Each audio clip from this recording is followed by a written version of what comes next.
Well, you may very well know that sequence of returns risk can be detrimental to your retirement planning. Do you know what volatility does to your nest egg while you're saving up in the accumulation phase? That's what the main topic for this episode is going to be all about. But to get started, we need to talk about bowling just to get the ball rolling.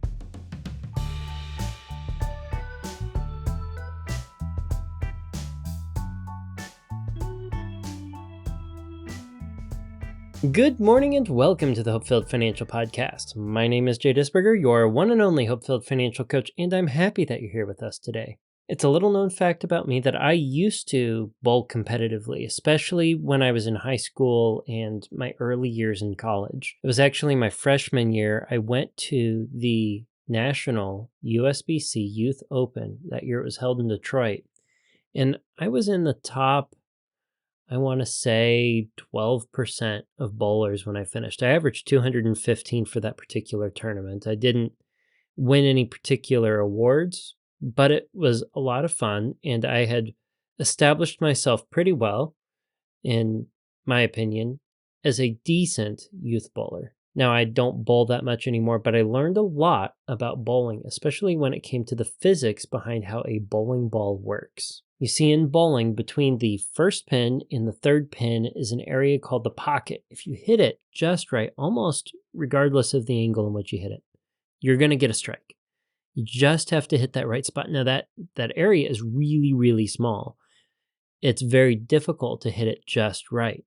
You can increase your odds of a strike, though, if you increase your angle of attack going into the pins. This is achieved by spinning the ball so you throw it along one side of the lane and it turns into the pocket.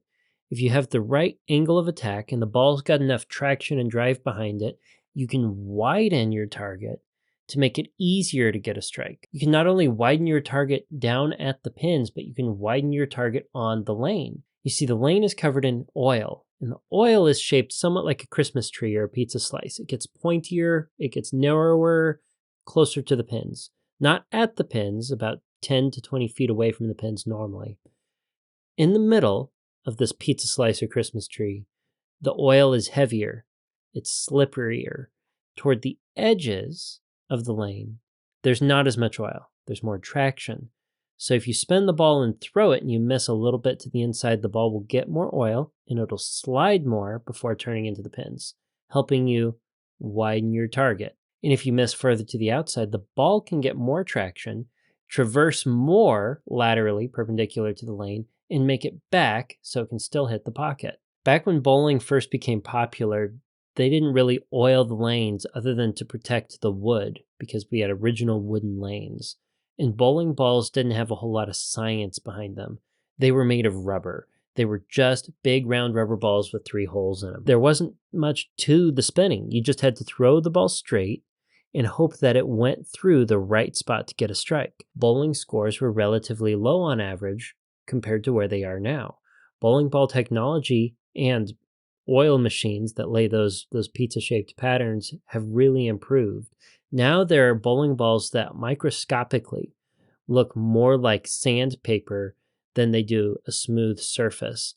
They can get more traction than anything that was made out of rubber. Bowlers these days also sand their bowling balls with different grit levels. The coarser the grit, the earlier the ball rolls. The finer the grit, the more the ball will skid before it flips over. And that last bit is the one that's really interesting and the one that I want us to be thinking about as we get into the main topic. We are talking about retirement today. We are talking about saving for retirement. But this bowling thing can help us think about, as we're saving up for retirement, how we can widen our target so we're more likely to hit our mark, to make retiring with dignity a reality. In summary, there is a very fine point between the first pin and the third pin in 10-pin bowling, where if you hit it, you will get a strike. However, if you miss by just a little bit, your odds of getting a strike drop dramatically. You can get your odds of that strike back up by utilizing technology. The oil on the lanes is shaped in a way to help you get strikes if you are spinning your ball. And the way your bowling ball is designed, if you buy an expensive one, can really help you increase your angle of attack and increase the amount of traction your ball gets as it drives through the pins to maximize your average. And for all of us, as we are working to save for retirement, I want us to be thinking about how can we take the target for retiring with dignity and widen our odds that we are going to make it. Not just have a plan that only works if we hit this little narrow sliver of a point, but something that we can have confidence in. I want you to have a plan that you can believe in. And with that in mind, let's jump into today's main topic.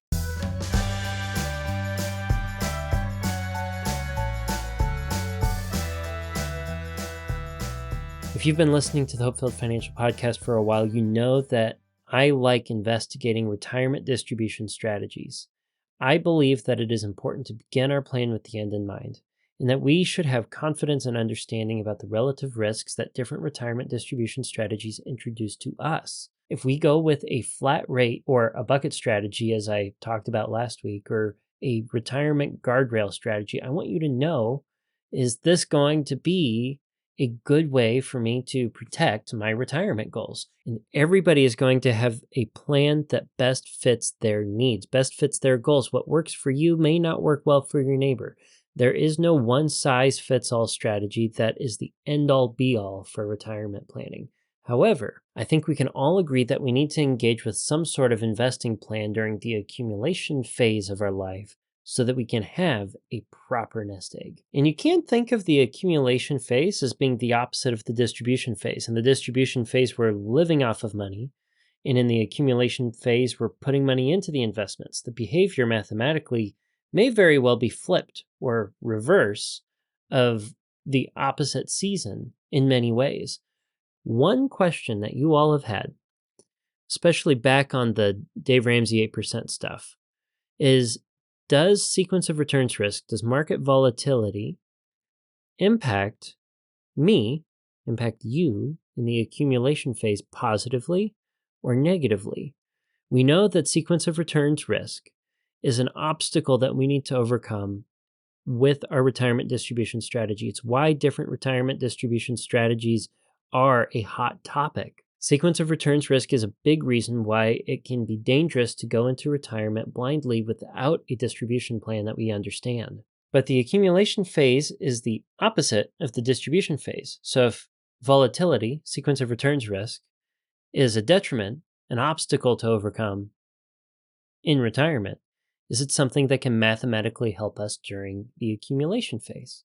Is it something that can widen our odds of reaching our retirement goals, just like a good bowling ball can increase your odds of getting a strike? And to dig into this topic, let's start where many of us do, as we're trying to figure out how much money we need to be saving in order to retire with dignity, and that's going to be with the retirement calculator. This is the Dave Ramsey retirement calculator. There are many tools like it. There are many more that are more robust, but this is one that's going to make for a quick and easy example. Let's just assume, for the time being, we have someone who's 20 years old who wants to retire at age 60. This individual currently doesn't have anything saved for retirement, but they're planning on saving $500 a month. And for our growth, let's put in something that already corrects for inflation. Dave would have you put in a number that doesn't correct for inflation. We're going to assume 7.5% to get things started. If we hit calculate, we see that in 40 years of investing, we contribute $240,000. Again, over 40 years, we end up with 1.5 million, just a little more than 1.5 million in today's money. That means 84% of what we have in our nest egg was growth from compound interest. This right here may very well be enough for someone to retire, depending on their distribution plan and depending on the lifestyle that they expect. But here's the problem with these sorts of calculators. They assume a smooth curve, that the market grows the exact same month after month, year after year. And I mean, that's fair enough to do a market projection, especially when we're talking about a lump sum that is plopped in at the beginning of the period to see how much it can grow to by the end. However, that may not be the best way to run a model like this, where you're contributing monthly, where you're making an effort to do what is known as dollar cost averaging by spreading your contributions out over a period of time. Because the market isn't a smooth curve.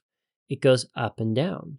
So to investigate how that impacts us, I made a model. But before we get into that, let's talk about how or why volatility may impact our accumulation phase. So we just saw that you can have calculators with a smooth curve, but what if we put some wiggles in it?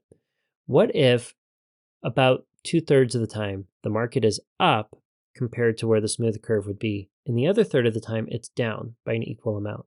Well, if you're putting in money evenly throughout each month, you're buying high more often than you are buying low. But if most of what we're buying is bought high and the minority is bought low, we may end up, once the whole thing is smoothed out, seeing a suppression of our overall growth, something that falls shy of what we are expecting from a smooth curve. Conversely, if we're in a season where the volatility has the market down below where the smooth line would be 2/3 of the time and above the line proportionally 1/3 of the time, well, we're buying low more often than we are buying high. We are purchasing a basis in our investments that's below what we saw in the retirement calculator a few minutes ago.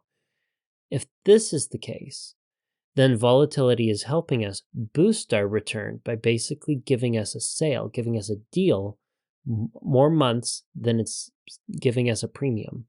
There's also a problem of sequence. If you had a whole lot of low years early on, and half the time you were buying below the curved line, and then later in your accumulation phase, you were buying above the line, the latter half, well, the investments that you purchased at a premium were purchased later on and didn't have as much time to grow. Meanwhile, the ones that you bought on sale and had more room to grow in order to match that geometric average curve, well, those have a higher propensity to increase your overall nest egg. So not only does it matter how often the market is up versus down, but the order in which the ups and downs will impact, in theory, how your accumulation phase goes. But is it a big enough impact for us to worry about? So what I've done for starters to investigate the problem of volatility in the accumulation phase is take two hypothetical models of stock market mutual funds or ETFs. I've taken both of them and had them grow at the same rate or near the same rate as an S&P 500. I've taken that same $500 we had in the initial example and applied it to the investment every month for, in this example, 10 years. I've got another one for 40 years coming up, don't worry. The blue graph, if you can see the video, has a very nice, almost normal symmetric distribution about it. It's relatively narrow compared to its comparison. Meanwhile, there's a yellow graph that is much more skewed. It's got a hump that's lower on the final value, and it's got a tail that trickles out past the blue line. And when it trickles out past the blue graph, past the edge of the blue line, it's indicating that there is a statistical probability that you will accumulate over these 10 years more than you would investing with investment number 2, the yellow investment, versus investment number 1, the blue investment. The blue investment is less volatile than the S&P 500. I have the standard deviation for percentage change month to month set at around 3%. The yellow graph is twice as volatile, has twice the standard deviation as the blue fund. So yellow fund, more wiggles, more bumps, more roller coaster-like behavior. You can see blue is more predictable. Now, if we were to go to the Ramsey retirement calculator and to punch in the parameters for growth that I had for this, we would expect after 10 years to have $88,500. That's right about what we would be anticipating using a simple tool that doesn't get into market volatility. If we were to look at this through the lens of the 3% standard deviation month per month, the average, the middle of the blue graph, the average part is $87,900. So that's a little less than the smooth curve. It's suppressed because there's some volatility. And the median is even more suppressed. This indicates that there's a skew. If the average and the median were the same, we'd have more likely something that resembled a perfectly normal distribution. The median in this case is $86,700. But check this out. The yellow fund, the yellow graph, has an average of $85,650. Meanwhile, The median is $80,000. That's $6,000 less over 10 years than the blue graph. This means that by increasing volatility, we are suppressing the expected value that we can get out of investing in this fund. Strictly under the assumptions of the model that I have, this assumes that both funds had the same amount of growth, one was twice as volatile as the other, and that the Monte Carlo simulations that I ran, which were inflation corrected, so everything's in today's dollars, is an accurate representation of statistical probability. And if you were thinking that volatility was going to help win out on a longer time horizon for the accumulation phase, I've got some bad news for you. A smooth curve for the average growth that's punched into both of these funds, the yellow and the blue, would have yielded an expected $1,397,000, almost $1.4 million. For the blue fund, which is the less volatile, the first one, the average for 40 years of growth at $500 a month in my model is $1,328,000, and the median drops all the way down to $1,220,000, which means that the fund that is less volatile than the S&P 500 is suppressed and skewed because it has volatility. The yellow fund is worse off. It has an average of 1.1 million and a median of only $835,000. You can see that if you were to cut the graph in half and say there's a 50% chance of me accumulating more than this and a 50% chance of me accumulating less than this, that line that you're using to cut the graph in half is less than, in all accounts, for this particular part of the example, the smooth projection that we had from the Ramsey solution calculator. And if you can see the visual for this part of the podcast on YouTube or Rumble, I want to give you a different way of thinking about the graph that I'm using to illustrate this example. The area under the line, if you were to add it up for all of each fund, equals 100%. These are normalized. So the area under the line is equal to the odds that you will accumulate money that falls within that range on the x-axis.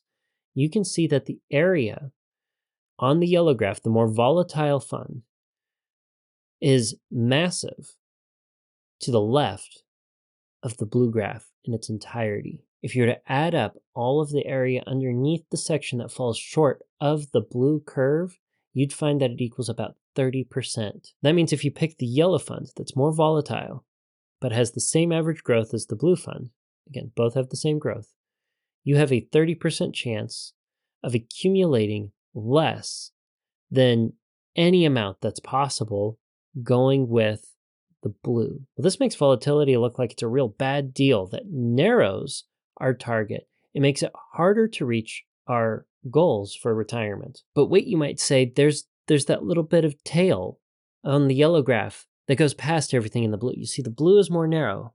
We know that we are more likely to fall within a tighter range if we invest in the less volatile fund. But the yellow has a higher propensity to grow. Its largest amount on the graph exceeds $4.2 million. Meanwhile, the blue fund never gets above $3 million. So there's nearly a 30% chance that you come out behind if you go with the more volatile fund. But there's also a 6 to 7% chance that you come out well ahead of anything that the blue fund could do because of volatility. The bigger wiggles in the more volatile fund do enable a mathematical, statistical chance that you accumulate much more because of volatility alone, but it also introduces the risk of seriously suppressing your accumulation over time. Now, with that summary, you might think, well, I'm just going to go with the less volatile thing, but there was a very critical assumption that was made here in this particular example, and that is both funds had the exact same growth rate. If you go with something in reality that has a higher growth but higher volatility, maybe we get a different result. And for that reason, I took some historical data and put it into my Monte Carlo simulation spreadsheet. And before we get into these results that are modeled off of realistic historical data, I want to say that I took the outside 5% for each data set that came out of the simulation, the best 5% and the worst 5%, and I chopped them off because I don't think that they represent anything that's realistically, statistically appropriate to put into these graphs for you. I wanted to trim out the unrealistically depressing and the unrealistically optimistic chunks of the simulation. And I ran 10,000 data points, 10,000 simulations for each input, which means for each fund that we're getting ready to look at, the simulation results that are graphed equal 9,000 points. Okay, with that in mind, let's go through the different funds that I have here. There is a large spike that goes all the way up to 40% confidence for an all bond portfolio during the accumulation phase for a 10-year time horizon. That's what we're looking at right here. It's a 10-year time horizon. And it is centered right around $69,000 for the middle of its distribution. And compared to the other parts of the graph, it looks like a nice normal distribution. Seriously, this part of the graph is so narrow. I feel like if I'm investing in something that is so low on the volatility scale, I could be confident about where I'll fall. But you'll see that the bulk of the range encompassed by the blue graph for the bonds falls short of all the other portfolios, even if we were to cut them in half. In essence, we are trading off significant probability for out-earning the bonds for that confidence of outcome. Next, I want to talk about the green graph. It's produced by using the historical data from the S&P 500, and it's centered right around $85,000 to $88,000 for the outcome after 10 years for $500 a month. This is about $1,000 to $4,000 shy of what we would expect on a smooth graph, and it spans a much larger range. It's got a tiny little bit of the graph that lags behind the bonds. There's actually a 6.5% chance that you don't accumulate as much as you would confidently investing in all bonds. However, the results show that there is a 60% chance investing in the S&P 500 that you outperform what you can confidently get for an all bond portfolio. And that is the edge, the top end of what we statistically found could be accumulated with the bonds. This range goes all the way from right here near $85,000 all the way to right here at $150,000 in 10 years. But what if I traditionally rebalance so I always have 70% stocks in the S&P 500 and 30% bonds? Well, if I take the historical data from those inputs and I model it out, we get something that shrinks up. We find the yellow graph, this little stubby bit that represents the odds that you underperform in an all bond portfolio, now equals roughly 4%. Meanwhile, an all S&P 500 strategy was 6%, the green graph here. So we trimmed out a little bit. We trimmed out about a third of the risk that we underperform what we could otherwise do confidently. And the tail of the green graph only extends past the 70-30 portfolio with a 6% chance that you outperform it. So you're not really giving out too much, but you are really trimming up the maximum possible given what I saw in the simulation. You go from $150,000 with the all S&P to $130,000 is the max end of what is statistically likely in the model for the accumulation with the 70-30 portfolio. And that brings us to the widest graph here by a long shot, the one that caps out with a maximum potential accumulation in 10 years of $180,000, and that is going to be my 401k. It is significantly more volatile than everything else that's here. In fact, the odds of underperforming an all bond portfolio are double that of an all S&P 500 simulation. There is now over a 12% chance that we fall in this area, and that tail drags all the way down to just shy of $45,000 for the accumulation.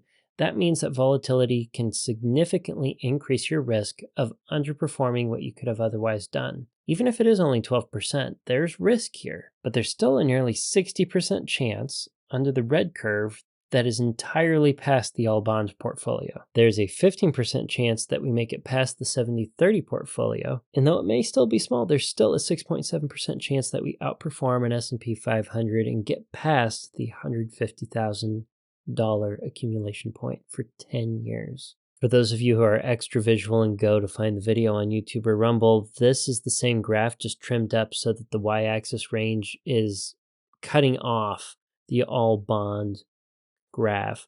This way you can get a more granular look at what we were just going over. And I think you're going to be pretty grateful that we can trim up the y-axis to get a little bit more detail, because otherwise the graph that I have with the results from the 40-year simulation would be really hard to read. You see here for the 40-year time horizon during the accumulation period, bonds are still much more predictable.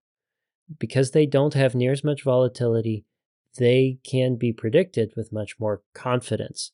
That is very clear looking at how wide the rest of these graphs are. And again, we're assuming $500 a month for 40 years for the bonds. That gets you an accumulation that centers right around $425,000 in today's money. But I'm more interested in the more volatile options here over 40 years, as they look much more appealing. So let's go ahead and trim this up.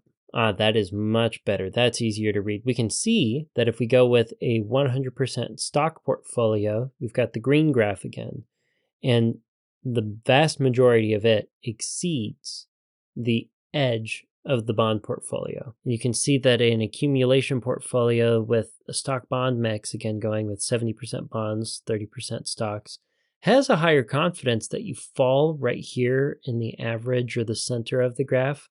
And it gains this confidence that is elevated above the green graph by trimming up the tail, this little chunk of the green graph, the S&P 500 graph that goes past the edge of the yellow, gives you, 7.7% chance of out accumulating a more diversified effort. Check out how far the tail on the 401k stretches past the edge of the S&P 500 graph. This red tail stretches all the way to nearly $6.4 million in a 40-year accumulation period. Meanwhile, the S&P 500 modeled data stopped before 4 million, but there's only a 5.4% chance with my 401k that you end up out accumulating the S&P 500 modeled data due to the increased volatility. And you can see over here, there's a tiny, tiny risk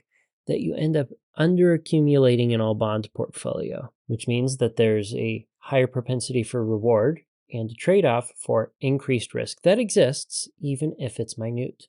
Now, in the simplified hypothetical example where we were comparing two funds that had the same average growth but different volatility, we had a clear idea that something that was less volatile was probably going to be more prudent than something that had more of a roller coaster going with it.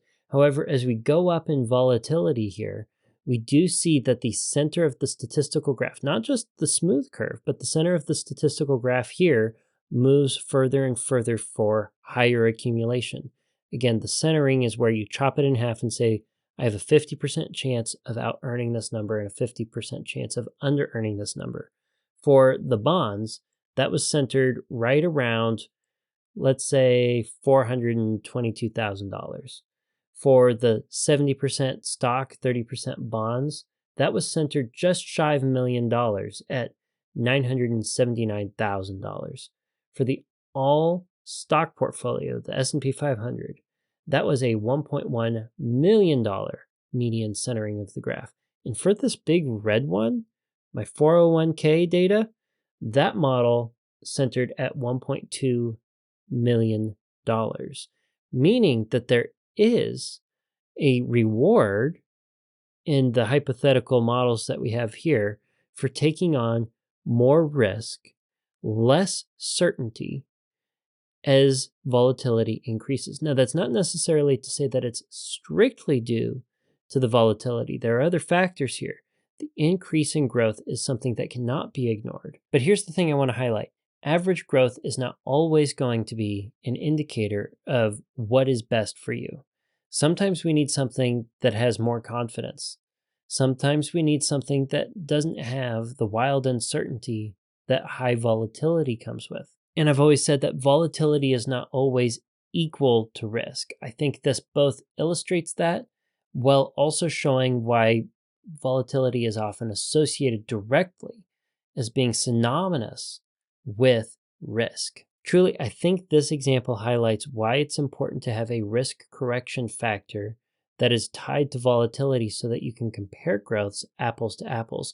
so you can compare the statistically likely growth that you're going to have across the board. Average growth cannot be compared apples to apples if the volatility or the beta are different between the two of them, because something that's more volatile may have a suppression to it that can't be reflected in the average growth numbers.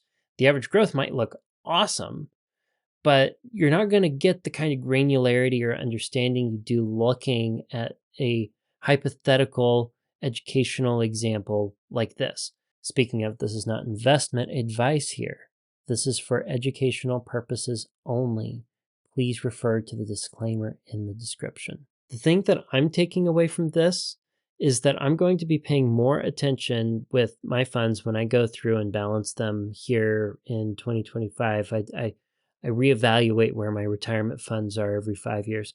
I'm going to be taking a special look at the risk correction calculations around volatility, so I know that I'm not overexposing myself to uncertainty that makes it too likely that I'm going to underperform my goals. I'm going to be able to take the lessons that I have here and have a better understanding of the range that I need to hit to make my retirement goals a reality, and structure a portfolio that gives me as good a growth as I can afford to have, but not with volatility that results in undue risk. And I'm not going to be blindsided by the trade-off of having a very, very high possibility of return or accumulation if the trade-offs, the downsides, the cons outweigh the very, very unlikely benefit. With that, I want to know, what did you think of this example? Is there something that I can do to further explore volatility during the accumulation phase that you think would be interesting? Do you think that a Monte Carlo simulation approach, like what I did here, is a fair representation, or am I missing a significant portion of how volatility actually engages with the accumulation phase? I know that there are limitations to Monte Carlo simulations. I feel confident that they can illustrate in an educational capacity the reason why volatility matters, and the reason why we got to think about it, and the reason why we can't trust the smooth outcome on the graph without some sort of correction for volatility. But I also want to be providing something that interests you and something that you feel like you can learn from with confidence.